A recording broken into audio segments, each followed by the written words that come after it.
विद्वानों से जोड़ करके श्रेष्ठतम स्वरूप देने हेतु निरंतर प्रयासरत है।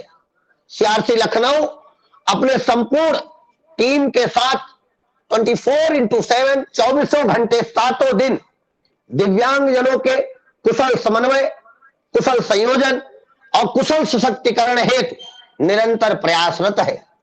हमारा प्रयास है कि हम दिव्यांगजनों के साहचर्य भाव को श्रेष्ठता प्रदान करने हेतु, शैक्षणिक गतिविधियों को श्रेष्ठता प्रदान करने हेतु एवं दिव्यांगजनों के मध्य श्रेष्ठतम व्यवहारिक ज्ञान की स्थापना हेतु निरंतर प्रयासरत होकर कैसे श्रेष्ठतम विद्वानों के विचारों को, उनके मनोभावों को आप सभी तक पहुंचाए और आप सभी के प्राप्त निर्देशों, अनुदेशनों एवं आपके महत्वपूर्ण भावों से विशेष शिक्षा की एवं विशेष आवश्यकता वाले बालक एवं बालिकाओं की आवश्यकताओं की पूर्ति को श्रेष्ठता की तरफ कैसे ले चले। यह समय इस बात की मांग करता है कि हम निरंतर हो रहे सामाजिक पक्षों के बदलाव को, निरंतर हो रहे शैक्षणिक पक्षों के बदलाव को और निरंतर हो रहे व्यवहारिक पक्षों के बदलाव को कैसे स्वीकृत करेंगे, कैसे नवीनीकृत करेंगे और कैसे नवोन्मुख हो करके उन पर और श्रेष्ठतम भावों की स्थापना के लिए बृहत्तम चिंतन करेंगे। इन सभी वैशिष्टताओं को प्राप्त करने, इन सभी श्रेष्ठताओं को प्राप्त करने के लिए ऐसे कार्यक्रम, ऐसे रचनात्मक कार्यक्रम अत्यंत ही महत्वपूर्ण स्वरूप प्राप्त करते हैं। हमारा सुअवसर है कि हमारे बीच कार्यक्रम के मुख्य अतिथि परम आदरणीय डॉक्टर दयाल सिंह पवार सर, सदस्य राष्ट्रीय कार्यकारिणी सक्षम भारत, हमारे बीच जुड़ चुके हैं। सर का मैं संपूर्ण सियासी टीम की तरफ से बहुत बहुत स्वागत, वंदन और अभिनंदन करता हूं। प्यारे मित्रों, यह कार्यक्रम समेकित क्षत्रिय कौशल विकास पुनर्वास एवं दिव्यांगजन सशक्तिकरण केंद्र सीआरसी लखनऊ, पंडित दीनदयाल उपाध्याय राष्ट्रीय शारीरिक दिव्यांगजन संस्थान नई दिल्ली, दिव्यांगजन सशक्तिकरण विभाग, सामाजिक न्याय और अधिकारिता मंत्रालय, भारत सरकार के द्वारा आप सभी के बीच एक बहुविशिष्ट विषय,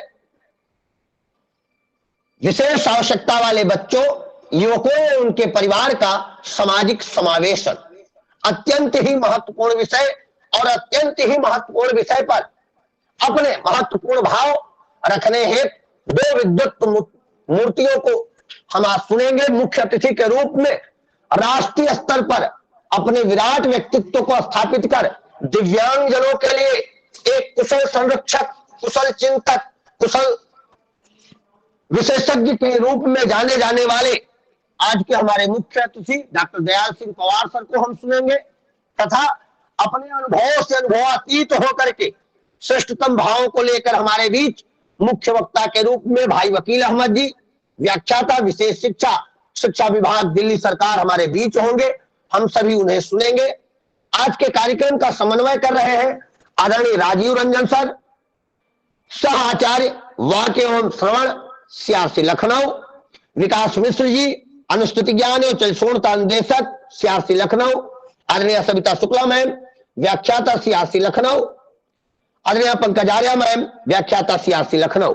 आज के कार्यक्रम में अपना आशीर्वचन आभासी रूप से हमें प्रदान कर रहे हैं डॉक्टर हिमांशु दास जी, निदेशक PDUNIPBD नई दिल्ली, एवं निरंतर ऐसे रचनात्मक गतिविधियों के लिए हमें प्रेरणा प्रदान कर रहे हैं आदरणीय निदेशक श्री रमेश पांडे सर, निदेशक सीआरसी लखनऊ। निरंतरता के साथ सीआरसी लखनऊ अपनी रचनात्मक गतिविधियों को रचना धर्मिता के स्वरूप में आप सभी के बीच निरंतर प्रदान कर रहा है और निरंतर विशेष आवश्यकता वाले बालक और बालिकाओं की आवश्यकताओं के लिए प्रयासरत है। इसी कड़ी में ऐसे रचनात्मक कार्यक्रम आपके बीच है। हमारे कार्यक्रम का समय हो चुका है। मैं निवेदन करूंगा परम आदरणीय मुख्य अतिथि डॉक्टर दयाल सिंह पवार सर, सदस्य राष्ट्रीय कार्यकारिणी सक्षम भारत को सादर आमंत्रित करता हूं। उससे पूर्व मैं कार्यक्रम के मुख्य समन्वयक आदरणीय राजीव रंजन सर को आमंत्रित करता हूं कि सर आप आए और हमारे मुख्य अतिथि डॉक्टर दयाल सिंह पवार सर एवं मुख्य वक्ता भाई वकील अहमद जी, व्याख्याता विशेष शिक्षा विभाग दिल्ली सरकार का स्वागत करें एवं सीआरसी की गतिविधियों से परिचित कराकर उन्हें आमंत्रित करें मुख्य अतिथि उद्बोधन हेतु। आदरणीय राजीव रंजन सर। नमस्कार सर, नमस्कार, थैंक यू। सबसे पहले मैं आज का जो हमारा ऑनलाइन प्रोग्राम है 1 मिनट में लूंगा, सॉरी कुछ इंटरप्शन हो रही है बीच में। मैं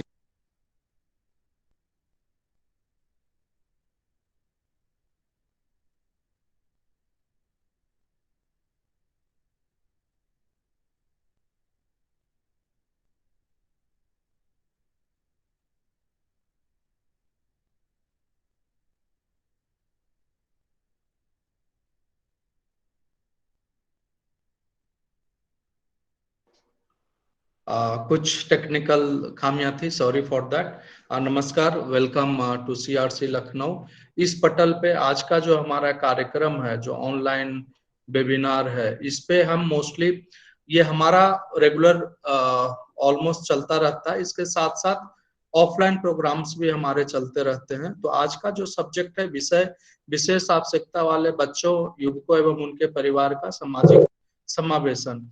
इसके लिए जो हमारे आज के जो कर्ता धर्ता हैं, ये हमारे मैं बोलूंगा सीआरसी परिवार के तरफ से ये कार्यक्रम आयोजन किया जा रहा है। और इसके लिए मैं मोस्टली अपने जो हमारे Shri Ramesh Pande sir, CRC director, as well as doctor Himanshu Das, director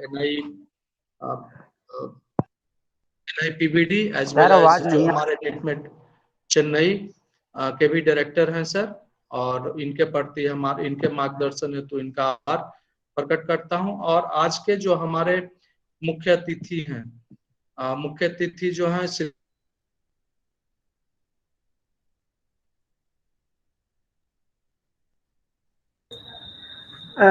Rajiv sir आपकी आवाज नहीं आ रही, आप म्यूट हो गए हैं, sorry sir.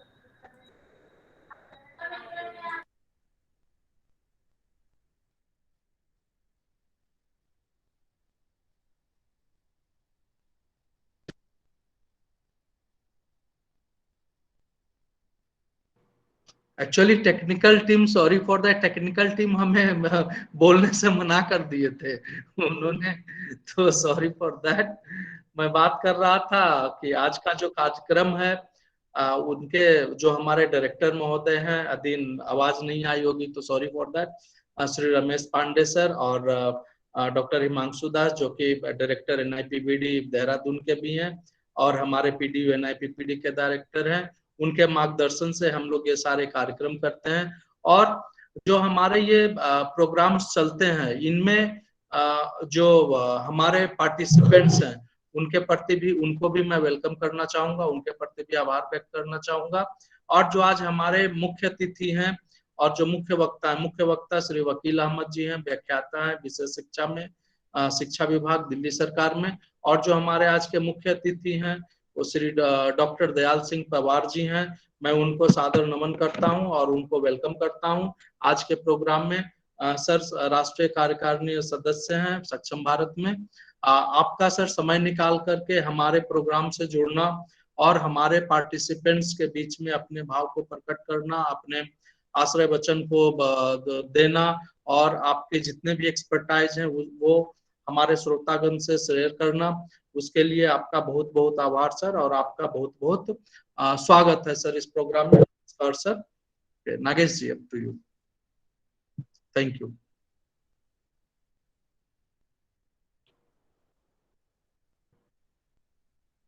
Nagesh ji. Nagesh sir आप सुन पा रहे हैं? ओके, आई थिंक जब तक बहुत बहुत धन्यवाद सर। एक्चुअली में को होस्ट की कमांड ना होने के कारण माइक मैं भी नहीं अनम्यूट कर पा रहा था, तो ये गूगल मीट की हमारी एक विशिष्टता है। बहुत बहुत धन्यवाद सर। अब मैं आमंत्रित करने जा रहा हूं आज के कार्यक्रम के मुख्य अतिथि डॉक्टर दयाल सिंह पवार सर। मैं आप सभी को बताना चाहूंगा, आदरणीय डॉक्टर दयाल सिंह पवार सर राष्ट्रीय स्तर पर सक्षम भारत में रहते हुए, दिल्ली राज्य हो अथवा भारत में दिव्यांगजनों के लिए चिंतन की पराकाष्ठा को श्रेष्ठवत स्वरूप प्रदान करना हो और निरंतर दिव्यांगता के लिए श्रेष्ठतम चिंतन को स्थापित करना हो, इस हेतु आप एक विराट व्यक्तित्व के रूप में जाने जाते रहे हैं और आज हमारा सुअवसर है कि आप हमारे बीच है। आपको पाकर हम सभी आह्लादित हैं, आनंदित हैं। मैं आपको सादर आमंत्रित करता हूं, आदरणीय डॉक्टर दयाल सिंह पवार सर आप आए और अपना आशीर्वचन हमारे बीच रखें। आदरणीय doctor Dayal Singh Pawar sir. Turn off camera, Control C. Your camera is turned on. Your computer mic. One or more people want to look. सदाशिव समारंभाम शंकराचार्य मध्यमाम अस्मदाचार्य पर्यंताम वंदे गुरु परंपराम। आज इस समारोह, इस महत्वपूर्ण संगोष्ठी के मार्गदर्शक डॉक्टर हिमांशु दास जी, निदेशक NIEPVD, आदरणीय रमेश पांडे जी, निदेशक लखनऊ CRC, मुख्य वक्ता के रूप में हमारे मध्य में विराजमान डॉक्टर वकील अहमद जी, कार्यक्रम समन्वयक राजीव रंजन जी, विकास मिश्रा जी, सविता शुक्ला जी, और मुझे स्नेह के साथ इस समारोह में, इस विशेष संगोष्ठी में आमंत्रित करने वाले नागेश पांडे जी, पंकज आर्य जी तथा आप सभी प्रतिभागी बंधु भगिनी, ये हमारे लिए बहुत आनंद का विषय है कि हमने एक ऐसी विषम परिस्थिति का भी सदुपयोग करने का प्रयत्न किया है। CRC लखनऊ के द्वारा आयोजित ऐसी विभिन्न गतिविधियों में सम्मिलित होने का मुझे अवसर प्राप्त हुआ है और आप जिस प्रकार की परिस्थितियां देश और विश्व में उत्पन्न हो रही हैं, उस परिस्थिति में आप इस प्रकार के आयोजनों के द्वारा निश्चित रूप से एक अत्यंत ही महत्वपूर्ण योजना के तहत इस प्रकार के कार्यक्रमों का, इस प्रकार के प्रकल्पों का आयोजन कर रहे हैं। और यह इसलिए भी महत्वपूर्ण है कि ऐसी विशिष्ट परिस्थितियों में समावेशन की जो प्रक्रिया है वो अत्यंत महत्वपूर्ण हो जाती है। सामान्य परिस्थितियों में समावेशन की प्रक्रिया जितनी आवश्यक है, उससे कहीं आवश्यक और महत्वपूर्ण वो इन परिस्थितियों में बन जाती है। इसलिए मैं आपसे ये भी अपेक्षा करता हूं कि आप जो हमारे मध्य में इस समय अपना व्याख्यान करने वाले माननीय महानुभाव हैं, वो इन विशिष्ट परिस्थितियों में समावेशन की उपयोगिता के विषय में भी अपने वक्तव्यों को प्रस्तुत करेंगे, जिससे कि सभी प्रतिभागियों को इन विशिष्ट परिस्थितियों में उनके लिए जो अत्यंत ही कठिनाई भरे होने वाले होते हैं, ऐसी परिस्थितियों में उनके साथ होने वाले व्यवहार और समाज के द्वारा उनके प्रति निर्वहन किए जाने वाले दायित्वों का स्मरण कराते रहें। तो निश्चित रूप से इस आमंत्रण के प्रति मैं कृतज्ञता के साथ आनंद भी प्रकट करता हूं। तो विशेष आवश्यकता वाले बच्चे और युवकों का सामाजिक समावेशन की जो हम चर्चा कर रहे हैं, वो सामान्य दृष्टि से तो महत्वपूर्ण है ही, और सामान्य दृष्टि से इसलिए भी महत्वपूर्ण है कि मैं स्वयं इस बात का अनुभव करता रहा हूं कि विशेष प्रकार के विद्यालयों में प्रवेश के बाद ऐसी परिस्थितियां उत्पन्न न हो जाएं जिससे कि सामाजिक समावेशन में एक अलग प्रकार का पृथक्करण का बोध होने लगे। निश्चित रूप से मुझे ऐसे विद्यालय में रहने और पढ़ने का सौभाग्य प्राप्त हुआ है। आप में से बहुत लोग जानते होंगे blind relief association Oberoi hotel के निकट में, जहां निरंतर सामाजिक समावेशन के प्रति ऐसे वहां के जो अधिकारी थे, जो अध्यापक थे, वो सदा बहुत संलग्न रहते थे और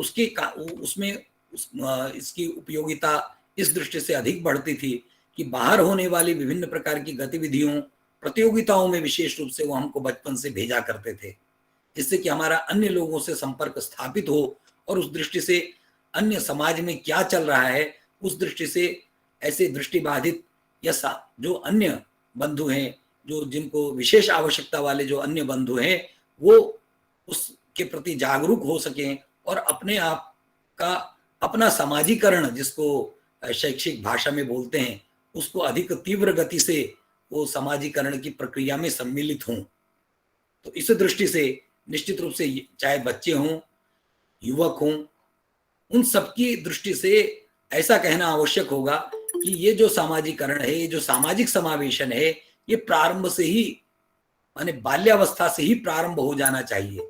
इसलिए विषय के निर्धारक इस दृष्टि से बधाई के पात्र हैं कि उन्होंने ऐसा विषय रखा है जिसकी उपयोगिता पहले से अधिक बढ़ी है और इस विषय में शिक्षाविदों में पर्याप्त चिंतन उपस्थित होने की संभावना है। इस चिंतन को जागृत करने के लिए, क्योंकि शिक्षाविद, शिक्षा के विभिन्न पक्ष बहुत विचारणीय, बहुत व्यापक होते हैं, उस दृष्टि से सामाजिक समावेशन का जो दिव्यांगता का जो पक्ष है वो उपेक्षित न रह जाए, इस दृष्टि से आप लोगों ने जो ये महत्वपूर्ण कदम उठाया है, इस दृष्टि से समाज में केवल CRC लखनऊ ही नहीं बल्कि देश के विभिन्न भागों में ये विषय फैले। विषय इस दृष्टि से प्रसारित और प्रचारित करने का उद्देश्य केवल इतना है कि इस दृष्टि से लोग अधिक संवेदनशील हो सकें और विशेष रूप से शिक्षाविदों में अगर ये भाव जागृत होगा तो पाठ्यक्रमों में इस प्रकार के विषय आएंगे और पाठ्यक्रमों में इस प्रकार के विषयों को रखने का जो एक प्रकार से शैली है वो अधिक परिष्कृत शैली होगी। यानी एक दृष्टिबाधित व्यक्ति हो, एक अन्य प्रकार का दिव्यांग व्यक्ति हो, श्रवण बाधित हो, उसको देखने पर समाज में जो दृष्टिकोण पहले रहता है उस दृष्टिकोण का साधारणीकरण होना चाहिए। यह हमारा प्रयत्न है। प्रयत्न यह भी है कि इस प्रकार की विशेष आवश्यकता वाले लोगों को समाज में केवल एक दो प्रकार की दृष्टि समाज में रहती है। एक उनको देवता के समान दृष्टिकोण स्थापित कर देना या बिल्कुल ऐसा कि निम्न प्रकार का व्यक्ति कोई ऐसा, इस प्रकार के दोनों प्रकार के भावनाओं से बचकर जैसे समाज में अन्य व्यक्ति रहते हैं उसी प्रकार से ये व्यक्ति भी रहते हैं। जैसे समाज में अन्य लोगों का आचरण होता है वैसे ही इनका आचरण भी हो सकता है। ये भी बहुत अच्छे अच्छे काम भी कर सकते हैं और मनोवृत्ति के आधार पर जो समाज में अन्य बुरे काम होते हैं उनमें भी इनकी सहभागिता हो सकती है, इसमें कोई संदेह नहीं। इस प्रकार से जो समाजीकरण है वो जो सामाजिक समावेशन है उसकी प्रक्रिया को पूर्ण करने की दृष्टि से हम आगे बढ़ सकते हैं। मैं आपका ये जो संगोष्ठी है वो निरंतर अग्रसर हो, इस दृष्टि से मैं अपने को इस बीच में दीवार के रूप में आपके सामने नहीं रखना चाहता। स्वयं ऐसे विशिष्ट प्रतिभागी, ऐसे विद्वानों को सुनने का ऐसा सुयोग आपको प्राप्त होगा, ऐसी शुभकामना के साथ मैं अपनी बात को पूरी करता हूं। सक्षम भारत, समर्थ भारत, भारत माता की जय। आप निरंतर आगे बढ़ते रहें। नमस्कार, धन्यवाद। बहुत बहुत धन्यवाद सर। आपका आशीर्वचन हम सभी के लिए प्रेरणा का स्रोत है और आप जैसी व्यक्तित्व प्रतिनिधित्व जब करता है दिव्यांगता के श्रेष्ठतम भाव को राष्ट्रीय स्तर पर संचारित, प्रसारित और स्थापित करने का, तो निश्चित ही यह जज्बा, यह भाव प्राप्त होता है कि कैसे हम अपने प्यारे विशेष आवश्यकता वाले बेटे और बेटियों के लिए एक सुखद भविष्य के निर्माण के लिए निरंतरता के साथ प्रयासरत रहे। बहुत बहुत धन्यवाद सर। संपूर्ण CRC परिवार की तरफ से आपको सादर प्रणाम करते हुए मैं धन्यवाद ज्ञापित करता हूं आपका, और मैं आमंत्रित करता हूं भाई वकील अहमद जी को। आप व्याख्याता, शिक्षा विभाग, दिल्ली सरकार में आप अपनी सेवाएं दे रहे हैं और आज इस विषय पर आपकी वैशिष्टता को हम सभी सुनेंगे, जानेंगे और समावेशन की प्रक्रिया को और अधिक तारतम्यता के साथ और अधिक सहजता के साथ प्राप्त करने हैं कुछ प्रेरित होंगे। भाई वकील अहमद जी।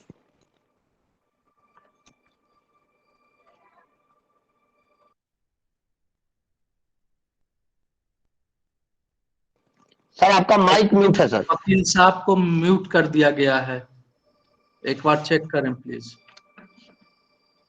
अभी भी उनका म्यूट नहीं हुआ है, अभी भी अनम्यूट नहीं है।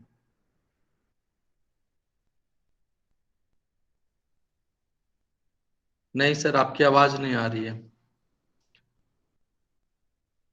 अपने आप को अनम्यूट करें प्लीज। वकील सर एक बार मुझे लगता है फिर से आप एग्जिट होके, लेफ्ट होके फिर से अगर जुड़ते हैं, कोई टेक्निकल प्रॉब्लम है, आप म्यूट हैं बट आपकी आवाज नहीं आ पा रही है।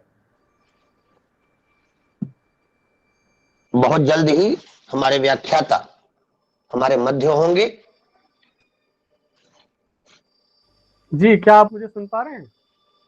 वकील सर, अगर आप चाहें तो ईयरफोन को डिस्कनेक्ट करें सर, सीधे आप मुझे वॉइस आपकी डिवाइस के माध्यम से हम सभी तक पहुंच पाएगी। कई बार ईयरफोन का एक व्यवधान आता है। आप चाहें तो ईयरफोन को डिस्कनेक्ट करें, आपकी वॉइस हम तक नहीं पहुंच पा रही सर।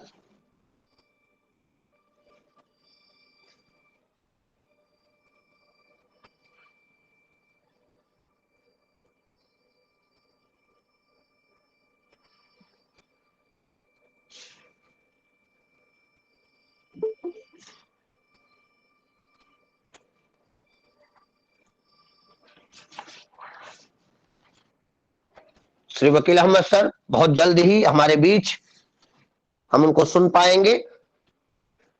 अगर ईयरफोन के द्वारा अपनी बात रखने में कठिनता आ रही है तो आपसे निवेदन रहेगा सर, ईयरफोन को एक बार डिस्कनेक्ट करके आप सीधे डिवाइस से अपनी प्रस्तुति करें। श्री वकील अहमद सर। नागेश सर, वकील सर अभी हमसे लेफ्ट हुए हैं, वो जल्द ही हमसे जुड़ने वाले हैं। हेलो, क्या आप मुझे सुन पा रहे हैं? जी सर, आपकी आवाज स्पष्ट आ रही है। जी, धन्यवाद सर। वो कुछ टेक्निकल प्रॉब्लम होगी, नेटवर्क मुझे लगता है कि मेरा तो सब सेट रहता है सारी चीज़ें, बट पता नहीं कैसे आज आवाज़ कम हुई। नमस्कार सभी को, मैं वकील अहमद आप सबका स्वागत करता हूं इस कार्यक्रम में। और हमारे आज के मुख्य अतिथि डॉक्टर दयाल सिंह पवार जी और कार्यक्रम समन्वयक श्री राजीव रंजन जी, विकास मिश्र जी, रूबिता शुक्ला जी, नागेश पांडे जी, पंकज आर्य जी और मार्गदर्शक मंडल डॉक्टर हिमांशु दास जी और रमेश पांडे जी का मैं बहुत बहुत धन्यवाद देता हूं कि इस कार्यक्रम के लिए उन्होंने मुझे योग्य समझा और ये अवसर दिया है कि मैं जो लोग जुड़े हैं उनको कुछ और समझाने में सफल हो पाऊं। तो बिना देरी किए मैं सभी लोगों को एक सवाल कह देता हूं कि आप लोग बीच में अगर सवाल करना चाहते हैं तो अपना हैंड रेज कर सकते हैं। बेहतर ये होगा कि लास्ट के 5 मिनट हम लगाएं और बारी बारी से सवाल पूछें, तो उसमें जो वार्ता है वो कहीं और दिशा जो है भटकती नहीं है और हम अच्छे से बात को समझने के बाद जब सवाल करते हैं तो जवाब भी अच्छे ही मिलते हैं। तो मैं चाहूँगा कि एक प्रेजेंटेशन है वो आपके सामने लेकर जाऊं, तो आइए शुरू करते हैं।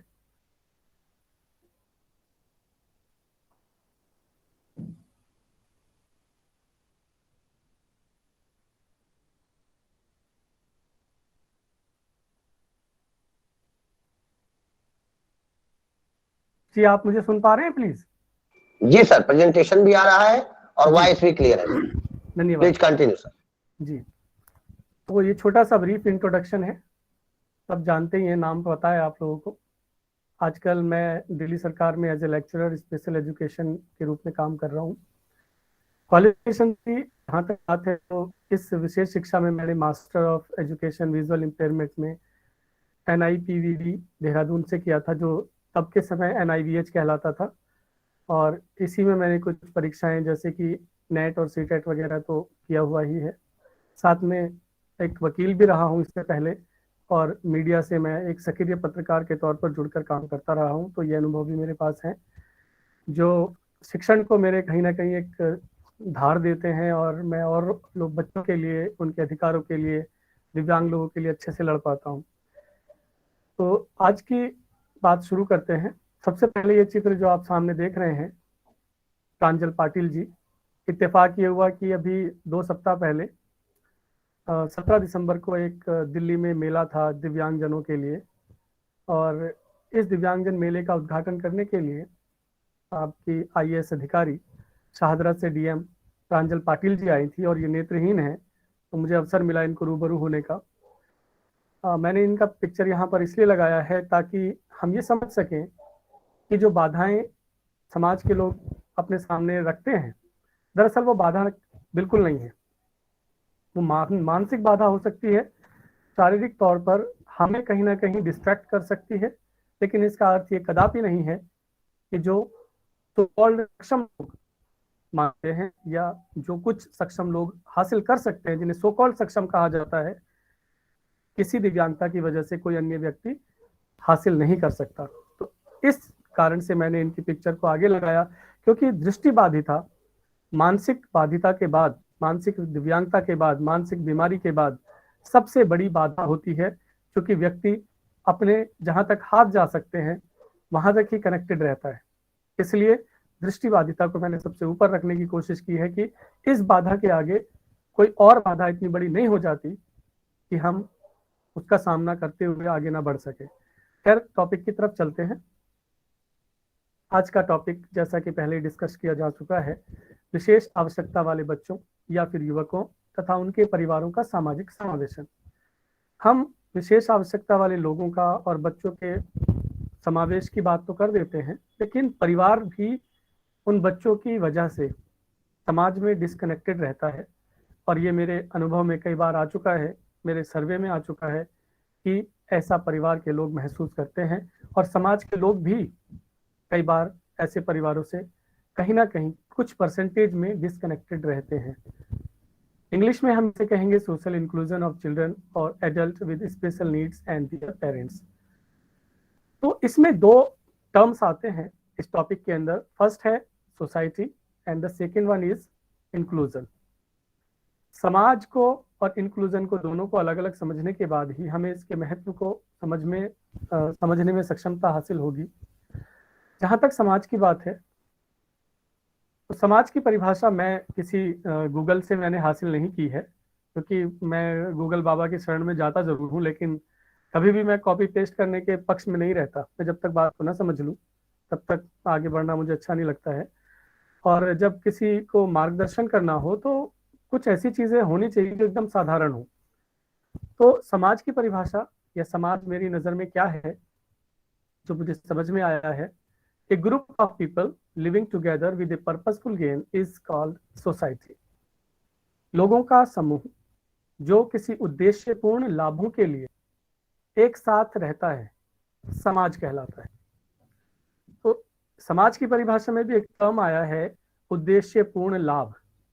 तो आप इसे ध्यान रखेंगे कि बिना लाभ के कभी भी यूनिटी नहीं होती, लोग यूनाइट नहीं होते, सोसाइटी डेवलप नहीं होती है। सोसाइटी बहुत बड़ा टर्म भी है और पल पल में बदलता रहता है। अभी चूंकि हम एक मीटिंग कर रहे हैं तो हम एक समाज का हिस्सा हैं, गूगल मीट पर एक हमारा समाज बन गया है।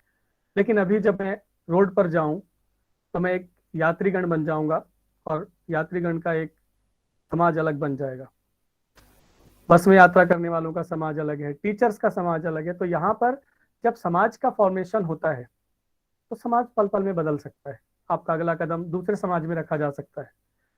कहने का तात्पर्य यह है कि यहाँ पर जिन समाज के हम धारणा लेकर चल रहे हैं उनसे मेरा उद्देश्य नहीं है। मेरा उद्देश्य उस समाज से है जिस समाज में व्यक्ति का परिवार होता है, घर होता है, जहाँ पर विभिन्न प्रकार की संस्कृति के लोग, मान्यता के लोग और धर्मों के लोग और विशिष्ट आर्थिक पृष्ठभूमि के लोग रहते हैं। यहाँ पर समाज से तात्पर्य इतना है। बात आती है इंक्लूजन की। तो इंक्लूजन की जब हम बात करते हैं, when all the people living in the society, irrespective of their religion, gender, color, economic status, region and capabilities, have equal self-esteem, self-respect, dignity and opportunities over all resources available, then it is called inclusive society or inclusion. मैं उधर से किसी की आवाज नहीं सुन रहा हूं, तो प्लीज बीच में जरा कुछ बताते रहिए कि अब मेरी आवाज स्पष्ट है क्या। जी सर, जी सर, जी धन्यवाद सर। तो अगर हम हिंदी में बात करें एक समावेशी समाज की, तो ये क्या होगा, ये परिभाषा मैंने बहुत सारी किताबें पढ़ने के बाद में गढ़ी है। आपको गूगल बाबा के पास नहीं मिलेगी, और कोई इसी पीपीटी को शेयर करेगा तब जाके ये मिल पाए शायद। कि जब एक समाज के अंदर समाज के सभी लोग, जो चाहे किसी भी धर्म के हों, किसी भी लिंग के हों, किसी भी रंग के हों, उनकी पृष्ठभूमि, आर्थिक पृष्ठभूमि कुछ भी हो, वे किसी भी क्षेत्र के हों और उनकी क्षमताएं चाहे जो हों, समान स्वाभिमान के साथ, समान सम्मान के साथ और समान गौरव के साथ मौजूदा संसाधनों पर समान अधिकार रखते हैं तभी हम ऐसे समाज को समावेशी समाज कहेंगे, या ऐसे समाज को समावेशी समाज कहा जाता है। मेरे शिक्षकगण इसको नोट करें कि इस परिभाषा के अंतर्गत आने वाली एक समरसता को, एक जुड़ाव को, एक यूनिटी को तभी हम समावेशी समाज कहेंगे जब हम इन बातों का, स्वाभिमान का, सम्मान का, विभिन्न क्षमता का, गौरव का, और उन सब के साथ साथ समाज में उपलब्ध जो संसाधन है, संसाधन जैसे कि बसेस हैं, मैं उन संसाधनों की बात यहाँ पर करूंगा जो सार्वभौमिक हैं।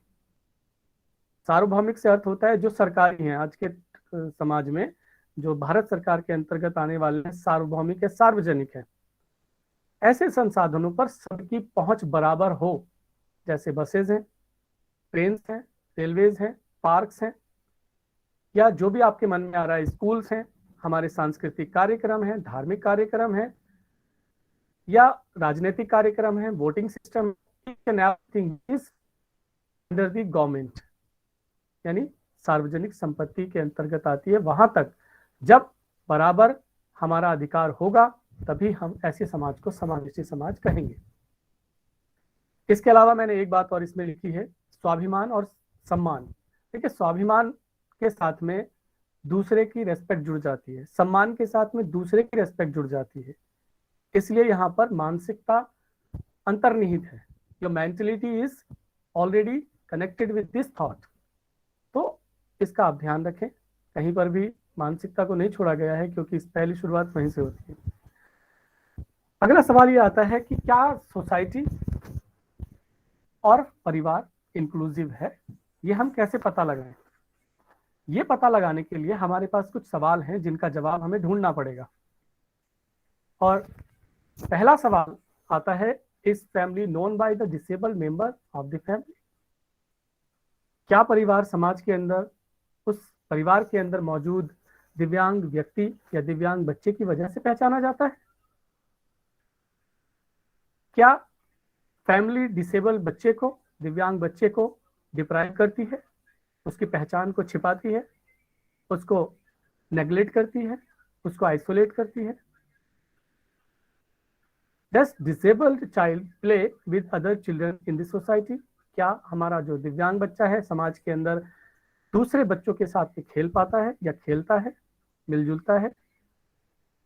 फिर एक और सवाल आता है, क्या सोसाइटी दिव्यांग व्यक्ति के वैल्यू को, उसकी क्षमता को मान्यता देती है, कंसीडर करती है, जितनी भी क्षमताएं हैं उसके अंदर?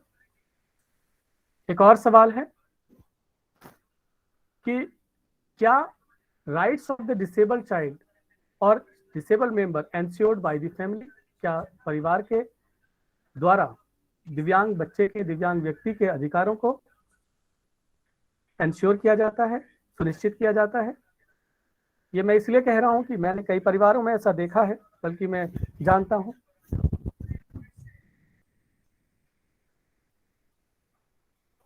मैं 1 मिनट के लिए रुकूंगा, बेटा मेरा अंदर आया है। प्रशांत बेटा, प्रशांत बेटा उधर जाइए, आप, मैं काम कर रहा हूँ, प्लीज। सो कंटिन्यू करेंगे। क्या मैं आप सुन पा रहे हैं मुझे? जी प्लीज। जी सर, जी सर। जी थैंक यू। प्लीज बोलते रहेगा बीच में, नहीं तो मुझे लगेगा कि मैं मोनोटोनियसली बोलता जा रहा हूँ। तो क्या परिवार के द्वारा दिव्यांग व्यक्ति के या दिव्यांग बच्चे के अधिकारों को संरक्षण दिया जा रहा है या उनको सुनिश्चित किया गया है? ऐसे कई परिवार हैं जिनको मैं जानता हूं कि दिव्यांग व्यक्ति है, अपना काम करते हैं, अपनी रोजी रोटी कमा लेते हैं, लेकिन परिवार में जब संपत्ति के बंटवारे का नंबर आता है तो उनको दरकिनार किया जाता है, उनको उनका अधिकार नहीं दिया जाता, उनको उनका हक नहीं दिया जाता, उनके हिस्से को हड़प किया जाता है, ये सोचकर कि ये भला कैसे करेगा, ये भला कैसे करेगी, इसको आवश्यकता क्या है, इसका तो सारा खर्च हम उठाते हैं। तो ये एकदम गलत बात है। इसका मतलब ये है कि परिवार के अंदर ही दिव्यांग व्यक्ति का समावेशन नहीं हुआ है। फिर एक सवाल आता है, are neighbours adjusted and don't have awkward thoughts for the disabled?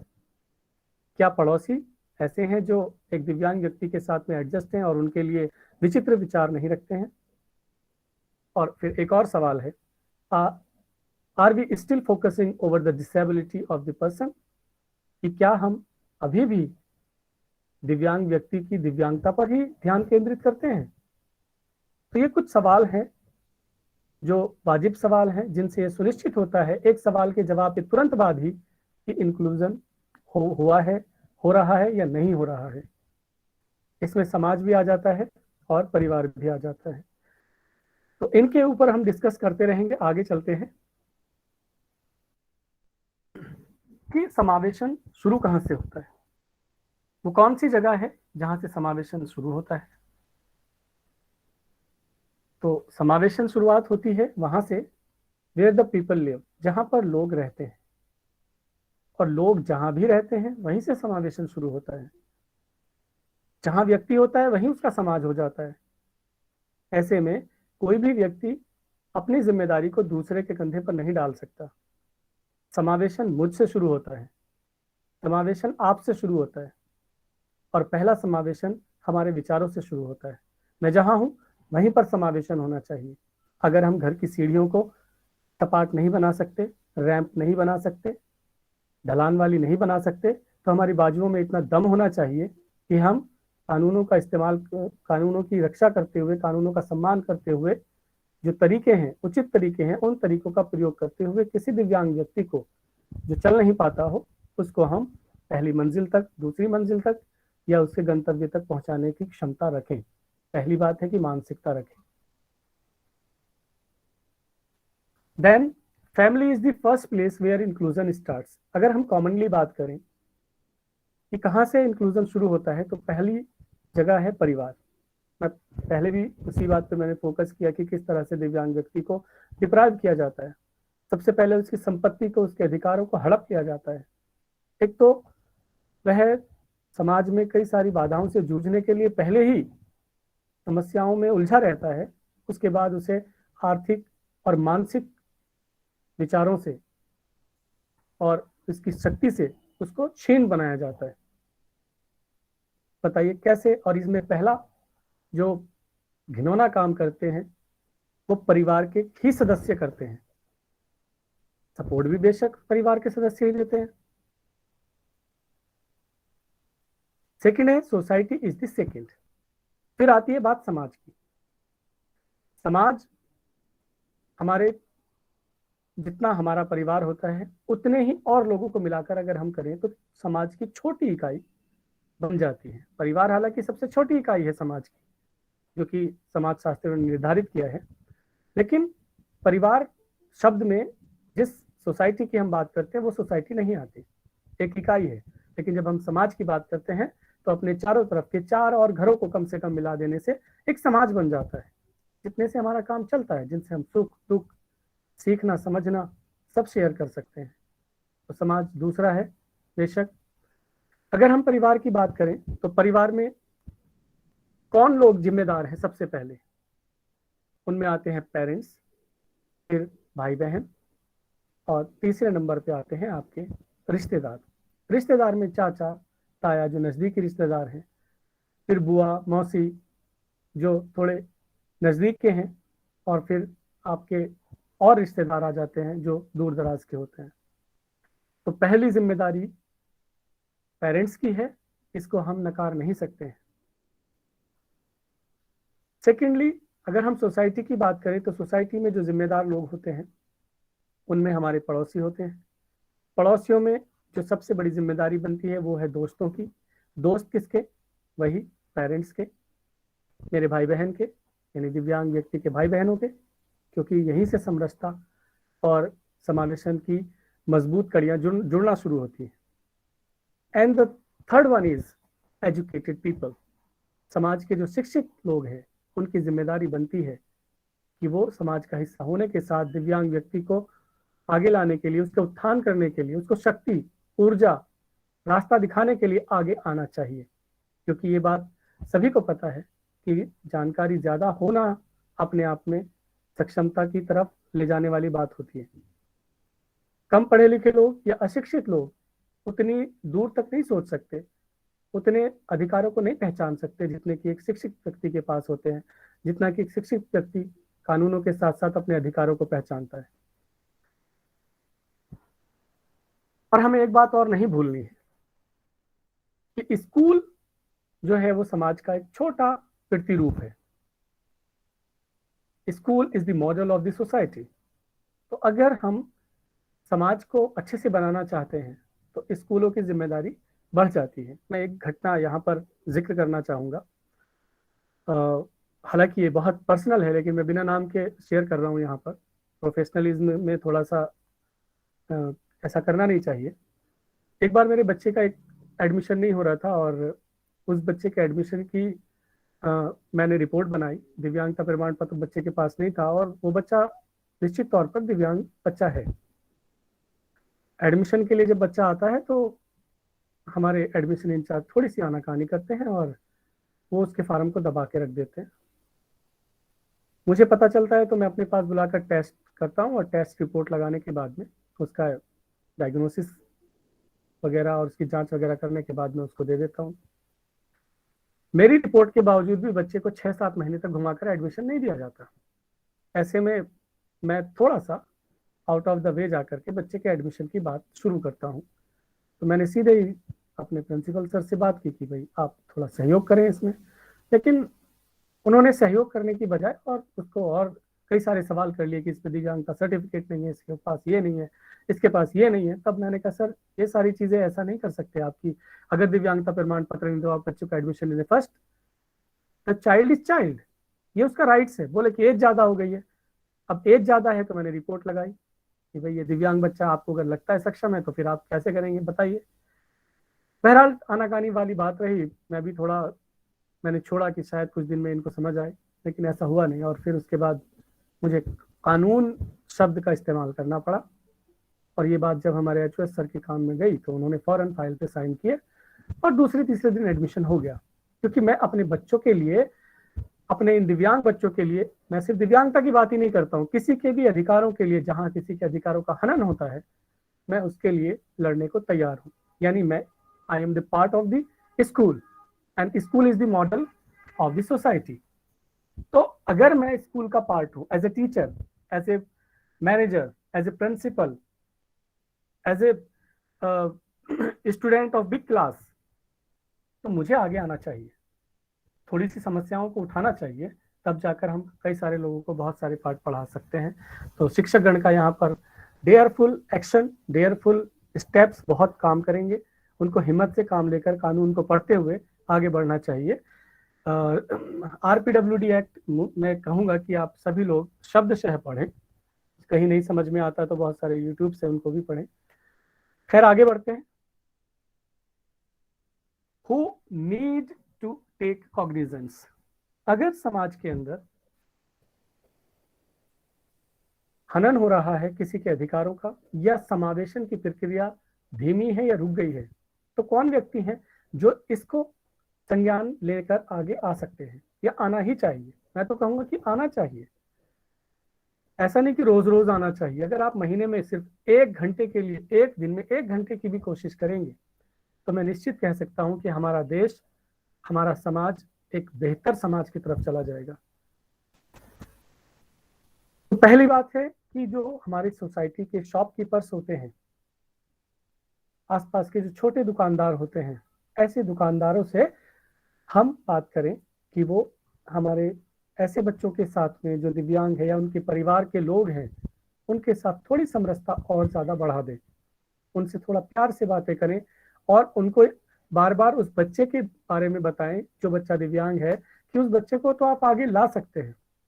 क्योंकि शॉपकीपर अकेला समाज के अंदर ऐसा इंसान होता है जिससे हम ना चाहकर भी सबसे ज्यादा बार वार्तालाप करते हैं, सबसे ज्यादा बार वार्तालाप करते हैं। तो अगर हमारे शॉपकीपर्स, उनके पास हम थोड़ी सी जागरूकता पहुंचा दें, थोड़ी सी उन्हें समझ बढ़ा दें, तो उनकी शॉप भी चलती है और साथ साथ वो सामाजिक कार्य में हिस्सा लेकर के हमारे समाज को सक्षम समाज बना सकते हैं, इसको समावेशी समाज बना सकते हैं। अगर कोई सवाल पूछ रहा होगा तो मुझे दिखाई नहीं देगा, आई एम सो सॉरी, लेकिन आपको बाद में कुछ भी लिख रहे होंगे तो मुझे नहीं पता लगेगा, मैं जरूर पढ़ूंगा इनको। Second one is social leaders. Social leaders are different from the political leaders and religious leaders. Social leaders are those who work just for the social benefits. Social change, उनको कोई लाभ नहीं चाहिए होता, आर्थिक लाभ नहीं चाहिए होता, उन्हें पद प्रतिष्ठा की कोई चाहत इतनी खास नहीं होती। वो चाहते हैं कि मेरे चारों तरफ का समाज इतना बेहतर हो जाए, जिनमें आजकल युवाओं की जनसंख्या बढ़ती जा रही है। तो आप लोग ऐसे सोशल लीडर्स को, जो 12वीं क्लास में पढ़ने वाले बच्चे हैं, नए ग्रेजुएट्स हैं, ऐसे बच्चों को बात करें, समाज में जाकर एक बार उनसे कहें कि देखिए ऐसे ऐसे ये कानून है, ऐसे ऐसे ये बात है, ऐसे ऐसे इनके अधिकार हैं। तो आप लोगों से उम्मीद है कि आपका उज्जवल भविष्य हो, आप ऐसे लोगों के लिए कुछ करें। तो ऐसे जो नई जनरेशन हैं, ये पाया गया है कि उनके अंदर मानवता की जो प्रतिशत है, जो मदद का प्रतिशत है, वो बहुत हाई होता है इस एज में। और इन्हीं को मैं यहाँ पर सोशल लीडर कहूँगा, क्योंकि सबसे ज्यादा समाज के लिए चिंतित होते हैं। यंग टीचर्स बहुत इंपॉर्टेंट है इस मामले में। मैं ओल्ड टीचर्स को ऐसा नहीं कहूंगा कि वो नहीं करते हैं, बट कहीं ना कहीं ओल्ड टीचर 50-50 का गेम खेलते हैं, क्रिकेट के 20-20 की तरफ 50-50 का गेम खेलते हैं। जहां अवसर होता है वो बहुत अच्छा करते हैं, लेकिन इनिशिएटिव जहां पर कुछ अपनी तरफ से कुछ शुरुआत करनी है, उसमें थोड़ी सी लचर दिखाई देती है हमारे ओल्ड एज टीचर्स हैं। लेकिन उनके अनुभव का फायदा उठाया जा सकता है, क्योंकि वो भी एक सोशल लीडर होते हैं। तो प्लीज नोट करने की बात है। Third one is religious leaders. As a teacher, as a social worker, हमें चाहिए कि हम ऐसे धार्मिक नेताओं से जरूर बात करें। अभी पिछले दिनों मैंने एक ऑनलाइन प्रोग्राम किया था लुइस ब्रेल डे पर, वर्ल्ड ब्रेल डे पर। तो विकास सर के साथ में एक मेरे पत्रकार बंधु जुड़े हुए थे, और साथ साथ एक और व्यक्ति थे जिन्हें मैंने इनवाइट किया था, हालांकि वो बिजी होने की वजह से जुड़ नहीं पाए। वो धार्मिक लीडर थे, और मेरा उद्देश्य यही था कि हम जब तक धार्मिक नेताओं को ये बात नहीं समझाएंगे, धर्म के जो प्रवाचक हैं, प्रवक्ता हैं, उनको ये बात नहीं समझाएंगे कि आप लोग आगे आकर के 1-2 सेंटेंस में 1-2 मिनट का वक्त लगा करके हमारे समाज की इस कुरीति को दूर करने का प्रयास करें, तो कहीं ना कहीं कमी रह जाती है। उनका बहुत ज्यादा प्रभाव देखा जाता है भारतीय उपमहाद्वीप में, तो इनको शामिल किया जाना चाहिए, डायरेक्ट इन्वॉल्वमेंट किया जाना चाहिए। Fourth one is cultural organisers. हम देखते हैं कि भारत में तो बहुत बहुतायत में बहुत सारे प्रोग्राम सांस्कृतिक चलते हैं।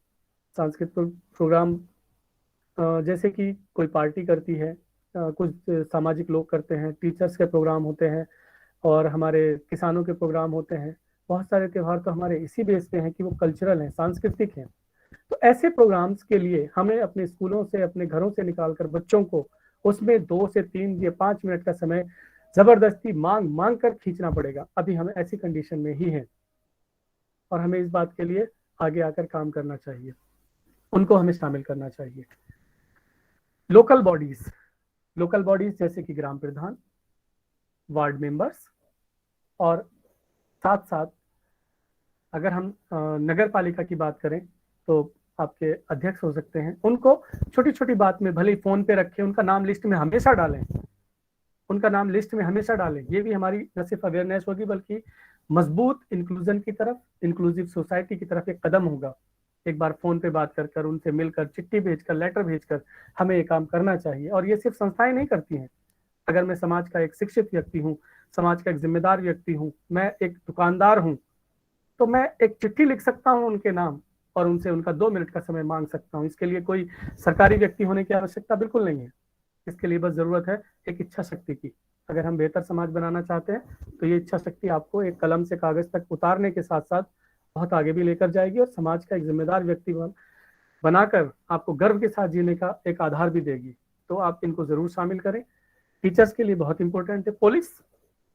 पुलिस के साथ मेरा कड़वा अनुभव भी है और बहुत मीठा भी है। कड़वे के 2-4 उदाहरण है तो 98% मेरे मीठे उदाहरण है। पुलिस वालों के अंदर एक दया भावना होती है बहुत बड़ी वाली, लेकिन हमारे सामने जो उदाहरण होते हैं वो हमेशा ऐसे उदाहरण आते हैं पुलिस के जो नकारात्मक होते हैं, क्योंकि हमारे सामाजिक जो मीडिया है, जो हमारी टेलीविजन चैनल है, उन्हें सिर्फ एक टारगेट करने की आदत होती है। उदाहरण मैं यहाँ पे देना चाहूंगा। बहुत सारे पुलिस वालों को टीकाकरण में टीका लगाने का अवसर मुझे मिला दिल्ली में, जब मेरी ड्यूटी लग गई थी वैक्सीनेशन में पिछले साल। उस सेकेंड वेव के ठीक पहले, और सेकेंड वेव में भी मेरी ड्यूटी चल रही थी, और जब मैं देखता था कि बहुत सारे लोग शमशान घाट में, मैंने 49 डेथ बॉडीज को जलते हुए अपनी आंख से देखा, क्योंकि उसी रूट पे मेरा सेंटर पड़ता था। तो एक दिन बहुत मन विचलित हुआ, और मैं कुछ देर के लिए वहां पर गया शमशान घाट के अंदर, और मैं देखकर मेरा कलेजा कांप गया। और उसी बीच पुलिस वालों को मैं वैक्सीनेशन लगा रहा था। हॉस्पिटल भी जाना हुआ एक बार, एक किसी कारणवश, एक हेल्प के लिए। तो पुलिस वालों से मेरा बहुत बात होती रहती है। मैंने किसी भी पुलिस वाले को ऐसा नहीं पाया है कि वो व्यक्तिगत तौर पर गलत करता हो, बिल्कुल नहीं। अगर हम एक समाज में उनको प्रतिष्ठा देने के लिए उनके रोल को निश्चित करने की कोशिश करते हैं ताकि सोसाइटी इंक्लूसिव बने, they are our friends, actually they are social friends. Police is not only for this security of the society, they are also as a friends, best friends of the societies. But अंग्रेजी शासन के बाद उन्होंने दूरता की, हमारी मानसिकता, हमारी नस्लों से मानसिकता नकारात्मक बनी हुई है पुलिस के प्रति, इसे हमें बदलना होगा। तो डॉक्टर्स, और हाँ, ये मैं जबरदस्ती की तारीफें नहीं कर रहा हूँ कि मैं पुलिस की तारीफें कर रहा हूँ। मेरा कोई मित्र पुलिस वाला नहीं है, मेरा कोई बहुत जानने वाला नहीं, मेरे परिवार में से कोई पुलिस में नहीं है, तो ये मत सोचे कि व्यक्तिगत बाइस कर रहा हूँ मैं, ऐसा कुछ नहीं है। जो सच है मैं आपको सिर्फ वही बता रहा हूँ। देन डॉक्टर्स, एक डॉक्टर्स के साथ मैं बहुत गुस्सा रहता हूँ।